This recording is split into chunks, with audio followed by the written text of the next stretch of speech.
Now to a story from the Fox 12 investigators, a shortage of officers and a growing volume of 911 calls, and the combination has the Portland Police Bureau scrambling to keep up. Fox 12's Simon Gutierrez joins us now in the studio. Simon, what's the Bureau doing to address this? Well, they're being forced to get creative, and part of that is assigning an experienced supervisor to the 911 call center to make sure officers are dispatched in the most efficient way possible.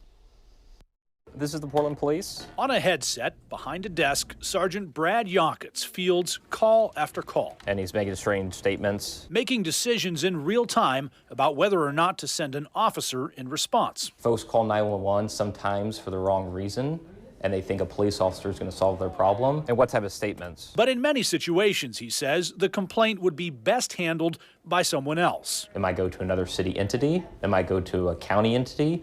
It might go to a private business. This is Sergeant Yonkitz at Dispatch. How are you, sir? And so he monitors 8 screens, doing what he describes as call triage, and often handling the complaints himself. I'll give Gabe a call and basically tell him to stop bothering you, and that's the gist, right? It's a new position staffed by Yonkitz and 8 other sergeants full-time. Started as a pilot program to deal with an increase in 911 calls. Officers asked for Code 3 medical. With fewer officers to respond to them. PPB will be landing. The Bureau currently has 120 unfilled officer vacancies. We had to come up with a solution.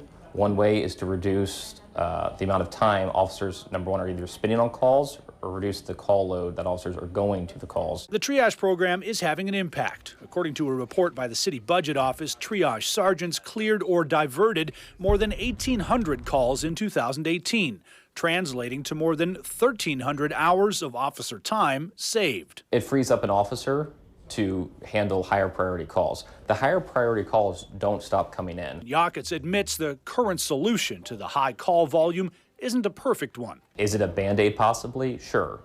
Again, we had to get creative. But he says there's a value in clearing the calls that officers simply don't have the ability to help with, freeing them up for situations where they can help. I'll make sure an officer gets out there when they can, okay, sir? With a longer-term solution, hopefully including more officers on the streets.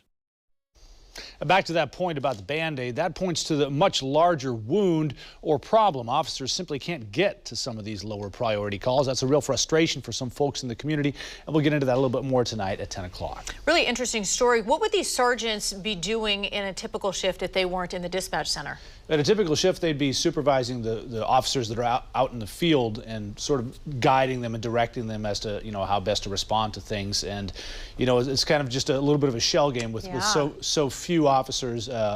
Again, we said 120 unfilled vacancies, so few officers to go around. They just kind of have to move around the pieces on the chessboard to kind of get things covered. Seems like a good solution for now, but as you said, a Band-Aid. All right, Simon, thank you for that.